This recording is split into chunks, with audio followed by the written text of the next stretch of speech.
What is up, guys? Wayne here, and today I'm going to be showing you a few of my brother's bullets. Okay, guys, so this is a few of my bigger bullets from my collection. This is a giant anti-artillery weapons bullet, and it was interesting. We didn't know it was even a bullet casing until it fell over, and we saw the primer on the bottom. What's cool with this is it's such a big round, and there was so much powder in it at one time that the primer had to be made almost over. It was made over halfway up the shell, so it would ignite all the powder. So this was obviously a very big shell. We believe that this one came from around the Vietnam War, because instead of being made of brass or whatever else they make bullets out of, this is made out of steel. And the steel bullet casings were only used in Vietnam because they had a shortage of brass. So next up, there's a little anti-artillery gun. This was probably fired out of a small plane. Luckily, this one was not fired in war or anything like that. This was actually a training round. It still shot, but it was a blank, pretty much. There's no primer in it because it came from an aluminum factory where they were getting rid of them for aluminum, the military, and so they took everything off that would make it so that they get less price off of it.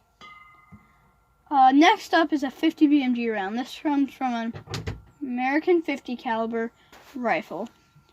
This is a big gun. It's strong, big, and oftentimes this is a sniper gun in the military. Here's a fired shell casing from that too. Hornady 50 BMG. For these rounds, it cost about $8 per cartridge. Can I say something? Sure. So,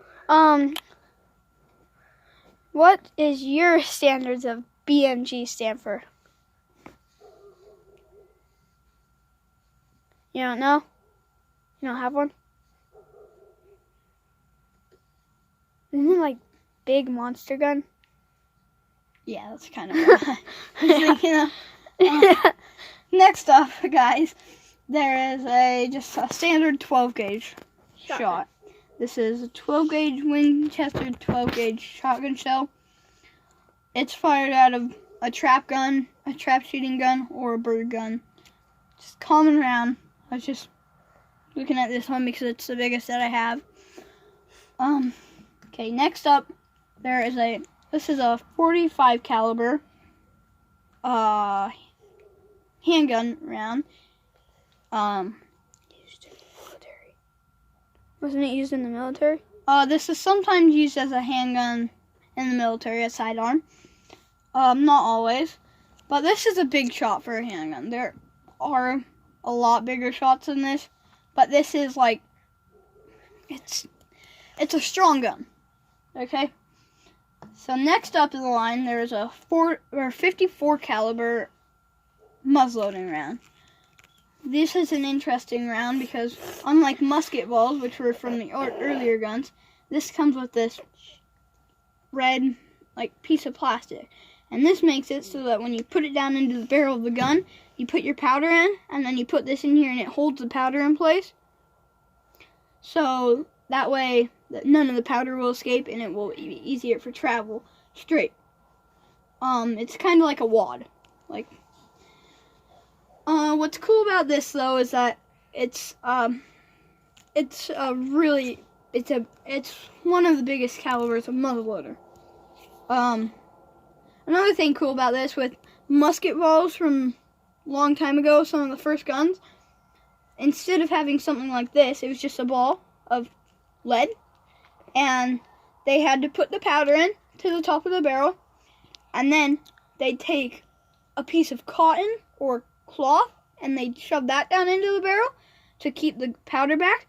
The cool thing about this, though, is that this holds the powder back so that you don't need a piece of cloth or cotton. that will probably be it for this video. Those are just a few of my bigger caliber bullets and shells. Maybe in another video we might show you guys his other ones, but Yeah, a lot more. yeah. So thank you for watching. If you'd please subscribe, hit the like button and the notification bell, and I'll see you in the next video. Goodbye.